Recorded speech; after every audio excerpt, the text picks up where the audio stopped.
Bueno, explicarle que hace solo unos breves instantes recibimos una llamada del general de ejército Raúl Castro Ruz, que me pidió que les transmitiera que él había estado siguiendo por el circuito cerrado todos los detalles de las dos sesiones que hemos tenido, el tercer pleno del Comité Central del Partido ayer y hoy, que elogiaba la calidad de la discusión y el debate realizado y que les enviaba a todos un fuerte abrazo revolucionario.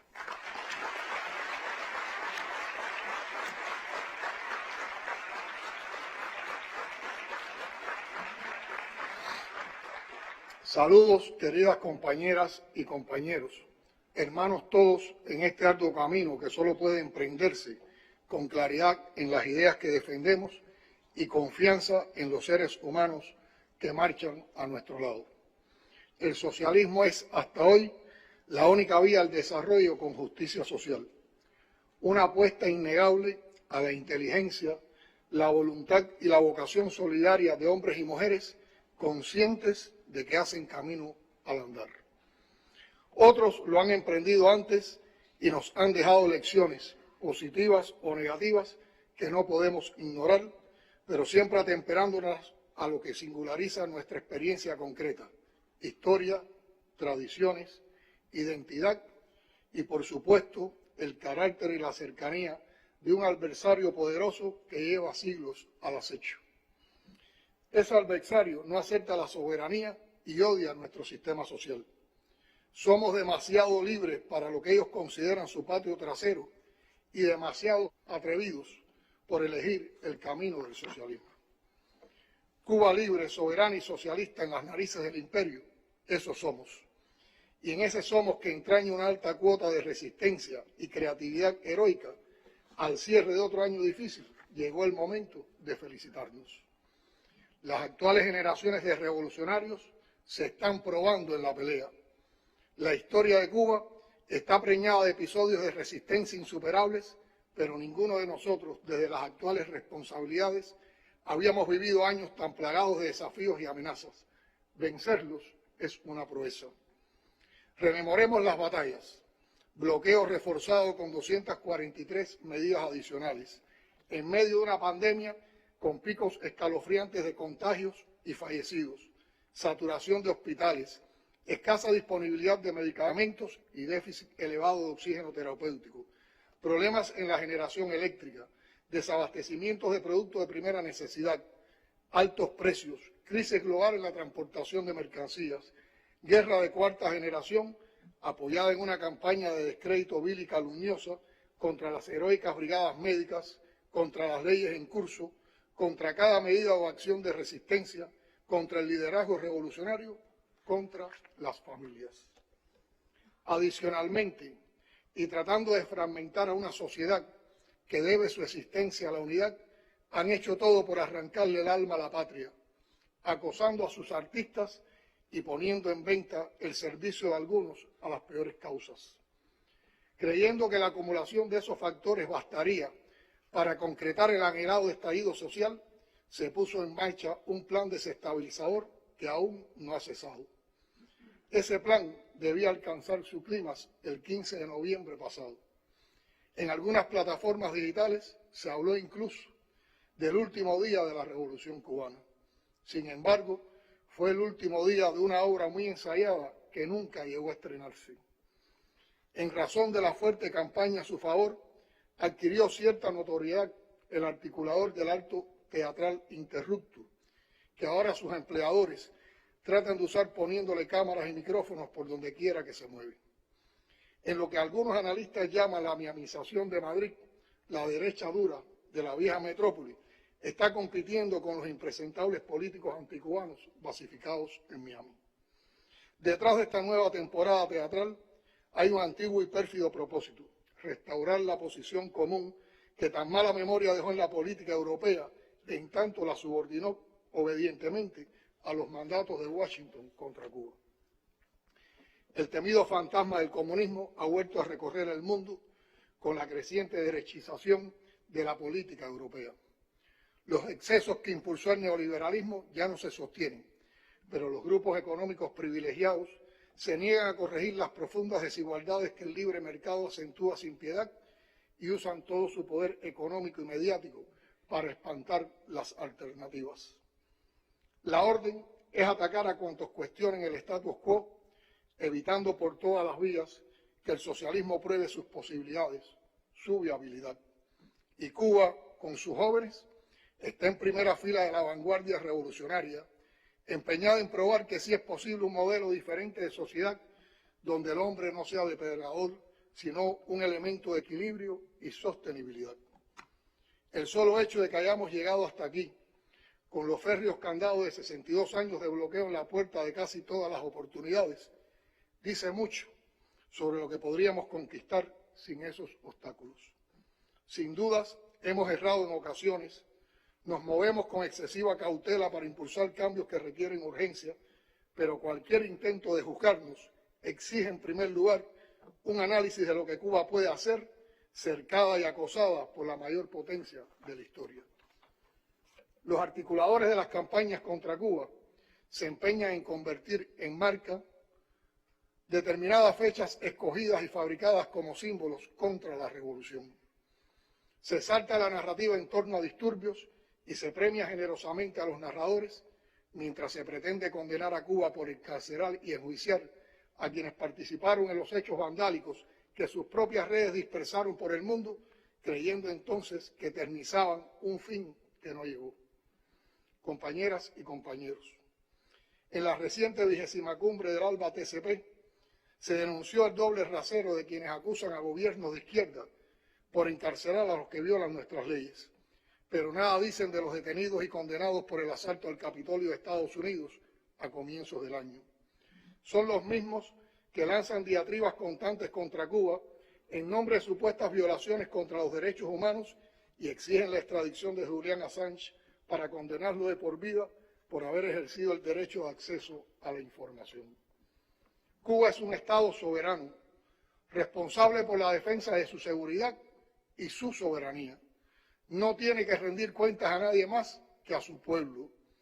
Los procesos penales se realizan bajo la observancia del principio de legalidad.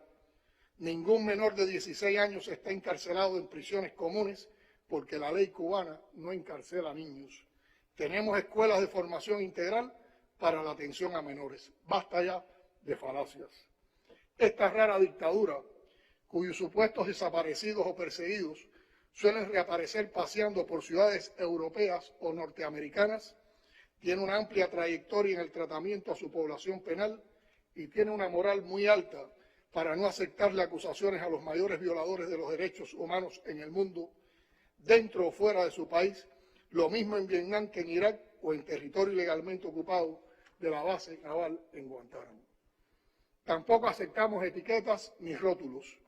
Dictaduras son todas las que promovieron y apoyaron las sucesivas administraciones yanquis en todo el mundo, pero especialmente en nuestra América. Trujillo, Batista, Duvalier, Somoza, Pinochet, Stroessner, Videla, Bordaberry, Castelo Branco y un largo etcétera centroamericano, tan tristemente célebres como los escuadrones de la muerte o la Escuela de las Américas, las picanas eléctricas, los vuelos de la muerte, los secuestros de niños y los desaparecidos que se cuentan por miles. Los perseguidos y los exiliados por luchar contra esas dictaduras encontraron en Cuba apoyo y hogar, solidaridad y acompañamiento. Tener un solo partido no nos convierte en dictadura. Sí nos libra de las pugnas y de la corrupción política que tanto daño hacen a naciones pequeñas y pobres, donde el acceso a los cargos está permeado por los compromisos con las élites empresariales que financian las campañas políticas a través de organizaciones que les permiten limpiar la ruta de sus transacciones. En cualquier caso, el circo en que deviene la escena política de esos países se basa en ataques al contrario de la índole que sea y oculta cualquier esencia. Sus agendas persiguen fines únicamente electorales que raras veces son cumplidos, porque nacen de estimaciones en las que se identifica el problema, pero en la que no se busca la transformación, porque la transformación muchas veces supone romper con la lógica del capital y con las reglas impuestas por las grandes corporaciones que mantienen cautivo el accionar político y las posibilidades de evolución social en esas naciones. Esa es nuestra visión, pero no cuestionamos lo que hacen otros soberanamente. La experiencia política acumulada es la de un partido que nació de la unidad de todas las fuerzas patrióticas y no de la fractura y la pelea por el poder. Tenemos un solo partido, pero con un programa propositivo y claro de lo que quiere la mayoría de su pueblo, al que se consultan las grandes decisiones políticas, económicas y sociales. Más que partido, somos un unido por la coherencia en propósitos y fines. Estados Unidos, con sus dos partidos más importantes, que dicen ser oposición uno del otro y mantienen el mismo sistema con las mismas políticas de coerción y presiones a sus adversarios, como lo es el bloqueo a Cuba, son la mayor expresión de la colosal mentira que esconde el pluripartidismo como condición para acreditar la democracia. El general de ejército Raúl Castro Ruz lo ha ilustrado muy bien al decir que entre los republicanos y los demócratas hay tantas diferencias como entre Fidel y él, apenas en el estilo. El 8º Congreso debatió ampliamente este tema y no voy a extenderme sobre ello. Solo quiero reiterar que prácticamente todos los problemas acumulados como consecuencia de la nueva pandemia de la COVID, asociada a la vieja pandemia del bloqueo, habían sido identificados y analizados en nuestro Congreso, del que se derivaron políticas y acciones que siempre han formado parte de la labor del partido. Compañeras y compañeros, la orfandad de ideas y la subestimación de nuestro pueblo ciega a los adversarios y los hace perder sus guerras contra Cuba aún antes de empezarlas, pero no es ocioso detenernos en las características de la actividad subversiva de esta época sustancialmente diferente a periodos anteriores. En los últimos años, y de manera particular en los más recientes, sucesivas administraciones norteamericanas han enfilado los cañones de sus campañas de descrédito contra Cuba, Nicaragua y Venezuela. Era previsible que tras los intentos de golpes blandos y no tan blandos, en Venezuela en el 2017 y en Nicaragua en el 2018, se intentaran similares acciones contra Cuba. Es lo que ha ocurrido en el último año y lo que el pueblo ha sabido enfrentar y vencer. Estructurar una oposición interna es el más viejo anhelo del gobierno estadounidense, pero tal como revelaron hace varios años documentos de la entonces Oficina de Intereses de Estados Unidos en Cuba, publicados en Wikileaks, la contrarrevolución interna era deficiente, disfuncional, guiada solo por intereses materiales y sin base de apoyo popular. Conscientes de esa carencia fundamental, lo han intentado todo, desde las formas más sutiles y conciliadoras, apostando a intelectuales y a corrientes de pensamiento socialdemócratas, con una plataforma mediática de soporte, comenzaron apuntando al desmontaje ideológico del socialismo cubano, en combinación con una estrategia nunca abandonada en la subversión antisocialista, el arte y la cultura, sostén espiritual de la nación cubana, lo primero que hay que salvar, como advirtió Fidel. El intento de emplear el arte como arma de destrucción de la revolución se verifica en dos líneas. Una es la presión a los más reconocidos artistas y creadores a través del mercado, condicionando su acceso a plazas importantes a cambio de una proyección política contra la revolución. Ya no basta con que callen y eviten expresiones de simpatía hacia la institucionalidad de su país. Les exigen pronunciarse abiertamente en contra. La más sencilla postura favorable se paga con el peor de los linchamientos y con la más aberrante censura. Son los métodos macartistas de estos increíbles de la libertad de expresión a punta de pistola. Testimonios de operadores políticos vinculados a los más recientes intentos de golpe blando contra Cuba confirman el modus operandi de la subversión sobre ese universo poblacional. Exploran, estudian y se acercan a los jóvenes creadores buscando identificar las posiciones más críticas dentro de la lógica misión cuestionadora que siempre cumple el arte. Ya no se trata solo de pescar inconformidades en grandes galerías o prestigiosos escenarios. Van en busca de expresiones y proyecciones artísticas subestimadas por las instituciones que nacen y crecen en el barrio, en la pequeña localidad, en espacios más auténticos y, sin embargo, menos atendidos. tenemos la responsabilidad de involucrarnos cada vez más con la realidad cultural nuestra. Otro frente de batalla se abre en el ámbito jurídico con el anteproyecto del Código de las Familias, al que los enemigos de la nación están apostando como vía para quebrar el consenso vital de la sociedad cubana. La comunidad LGBTIQ+, los movimientos feministas y las congregaciones religiosas, cada uno desde una visión particular del tema, expresan la amplia diversidad que se mueve en torno a un proyecto que precisa de mucho humanismo. Contra esa posibilidad se mueven las matrices enemigas, también empeñadas en echarnos a unos contra otros. Se trata de intentar quebrar la sagrada unidad nacional, lo que nos toca enfrentar con inteligencia, con diálogo, con debate, con persuasión, conscientes de que saldremos fortalecidos de ese ejercicio de democracia real que nos desafía a entrenarnos más y mejor en el arte de la política, en momentos en que cobra fuerza la tendencia a contraponer sectores y procesos sociales de los cuales la revolución ha sido paladín a las instituciones oficiales del país. Temas raciales, de género, de protección animal y ambiental se superponen constantemente en plataformas digitales con ataques descarnados hacia la institucionalidad, buscando quebrar el entendimiento y el diálogo sin reconocer los esfuerzos y avances que realiza el Estado y las organizaciones de la sociedad civil por eliminar los lastres que obstaculizan el desempeño de esos derechos y garantías asociados a estos temas. Comienzan por tratar de arrebatarnos la iniciativa y cualquier protagonismo en los debates, con la penosa aceptación de quienes pudieron enfrentarlo, los rehuyen.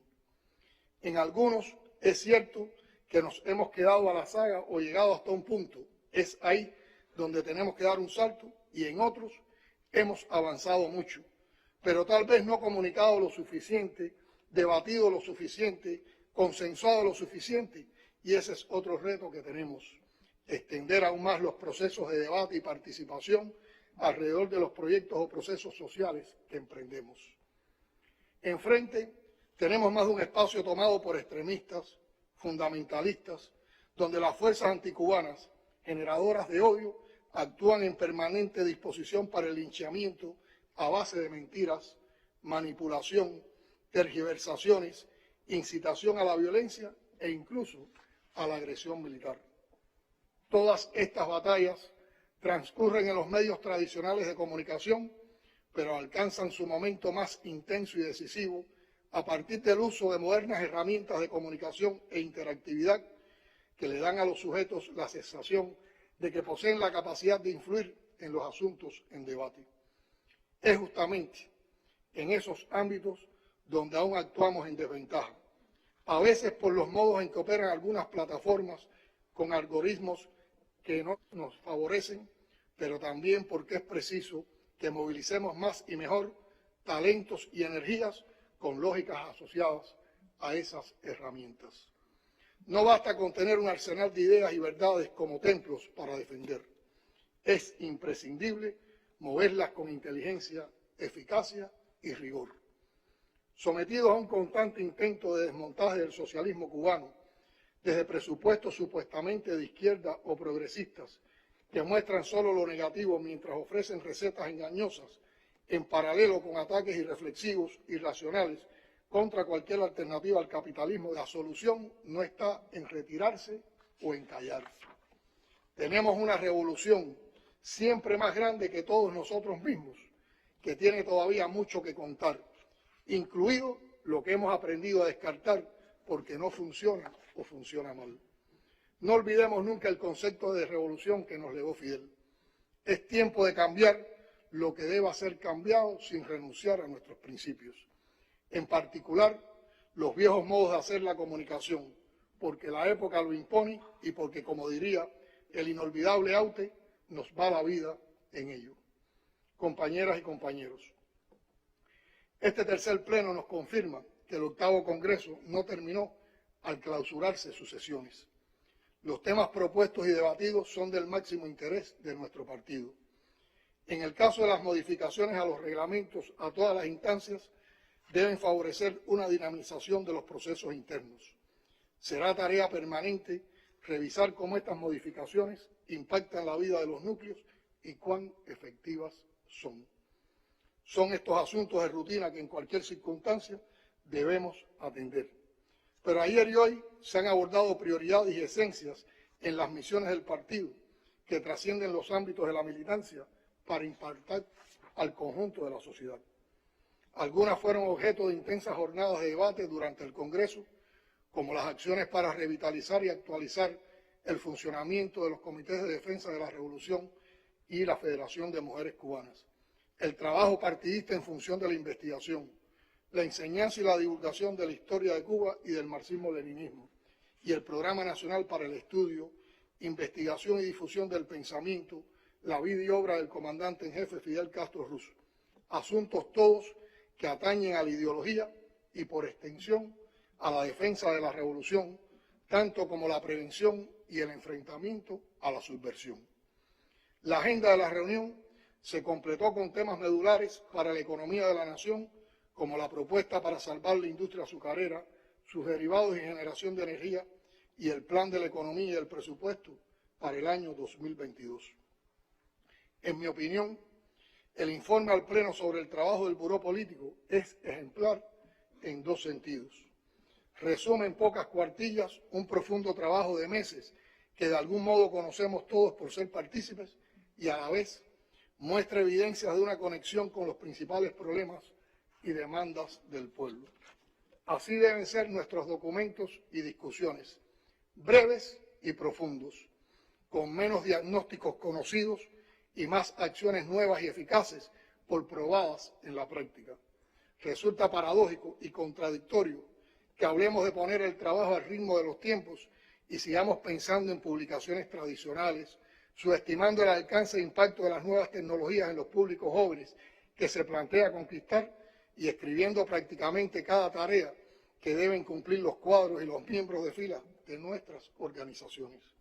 La participación es la clave, lo hemos dicho ya, y la participación es real y efectiva cuando se ejerce desde la iniciativa, la imaginación, el afán del ser humano de ver sus ideas puestas en práctica. Ni hay papel suficiente para informes largos, ni tiempo sobrante para reuniones que nos roban horas imprescindibles para el contacto personal con nuestras bases, amigos y familia. Los cuadros no pueden agobiarse bajo el peso de tareas excesivas que no les permiten cumplir ninguna eficazmente, ni desconectarse de la vida tal como transcurre mientras estamos reunidos tratando de que todo marche mejor. Los cuadros son seres humanos cuya misión se hace más eficaz cuando se alterna con actividades comunes. Esa asignatura no se enseña en ninguna escuela política, pero nos conecta de forma más directa con nuestra sociedad. En las próximas horas estará sesionando la Asamblea Nacional y podremos abordar con más profundidad otros temas que también se han abordado en las discusiones de este pleno, como los de la economía doméstica con su asustadora carga de inflación, la atención a los vulnerables y las acciones que deben marcar la estrategia de avance hacia el tiempo del mundo pospandemia que nos espera a la vuelta de unos días para plantearnos nuevos retos. Como todos sabemos y sentimos, el año 2021 ha estado marcado por el bloqueo que se ha mantenido inmóvil con las medidas aplicadas por la anterior administración del gobierno de los Estados Unidos, lo que es aún más criminal en medio del enfrentamiento a la COVID, afectando el suministro al país de recursos indispensables para la salud y la alimentación del pueblo. La disminución de los ingresos en divisas, unida a la prioridad otorgada al financiamiento de los gastos para enfrentar la pandemia, intensificó el déficit de ofertas, causa principal de la inflación que el país enfrenta. Durante todo el año se trabajó para ubicar los limitados recursos disponibles en las actividades más sensibles y aún en medio de la compleja situación económica que atravesamos, se avanza en necesarias y profundas transformaciones como las implementadas para el incremento de las producciones agropecuarias, la mayor autonomía de la empresa estatal socialista, sujeto principal de nuestro modelo económico, y el perfeccionamiento y ampliación de los actores económicos no estatales. A su vez, se intensifica la atención directa a los barrios y a las personas y comunidades en situación de vulnerabilidad, no con un enfoque asistencialista, sino de participación de la población en la identificación y solución de los problemas. Se estima que como resultado de la recuperación gradual de la actividad económico-social del país, en el año 2021 se alcance un crecimiento del Producto Interno Bruto a precios constantes en el entorno del 2%. Para el desempeño armónico y equilibrado de la economía, se requiere del aporte de todos los actores y del acompañamiento del partido, enfrentando resueltamente las trabas subjetivas que aún subsisten. El país necesita una empresa estatal socialista eficiente, audaz, innovadora y un sector no estatal que, como complemento del estatal, aporte bienes y servicios de calidad. Este entretejido productivo del que ya disponemos y que se continuará ampliando, nos sitúa en condiciones favorables para aprovechar el proceso de recuperación gradual de la economía ya iniciado. En el plan y presupuesto del año 2022, que la próxima semana serán presentados a la aprobación de la Asamblea Nacional, se proyectan medidas para recuperar gradualmente el papel del peso cubano como centro del sistema financiero y para avanzar en la racionalidad de los precios. No se podrá en el corto plazo resolver todos los problemas, pero sí se retomará la senda del crecimiento económico para el desarrollo y se continuará avanzando con equidad y justicia social en la implementación de la hoja de ruta trazada en nuestro Plan Nacional de Desarrollo Económico y Social hasta el 2030. Los debates que se desarrollarán en la próxima sección de la Asamblea sobre los temas económicos deberán aportar a la estrategia económica y social que el país elabora para enfrentar los desafíos del próximo año. En lo que ese momento llega, quiero reconocer el valioso aporte del partido a las buenas señales que apuntan a un crecimiento por más discreto que sea. La apertura del 15 de noviembre y todo el esfuerzo y la consagración que nos permitieron llegar a ese momento invitan al agradecimiento que no nos cansaremos de transmitir a todo el personal de la salud involucrado en el control de la epidemia, a los investigadores, creadores y a productores de las 3 vacunas y 2 candidatos vacunales, los medicamentos y protocolos de atención a los contagiados, a los destacamentos de jóvenes que apoyaron en toda clase de labores en los centros de atención a pacientes con COVID y a población vulnerable, a los combatientes de las Fuerzas Armadas Revolucionarias y el Ministerio del Interior que garantizaron disciplina y organización en horas difíciles, pero también a nuestros valiosos compañeros y compañeras del partido y del gobierno a todos sus niveles que entendieron qué significa ir a la vanguardia y lo están cumpliendo muy dignamente. Es un honor, un privilegio y un gran desafío dirigir el Partido de los Comunistas Cubanos, digno entre los dignos del mundo, en tanto viene de raíces tan hondas y limpias como la de los próceres de la independencia. Se afirma en los jóvenes de la Revolución del 33 y nace definitivamente con la martiana generación del centenario, Fidel y Raúl a la vanguardia y en cada acto el compromiso del Che. Hasta la victoria siempre. Patria o muerte, venceremos.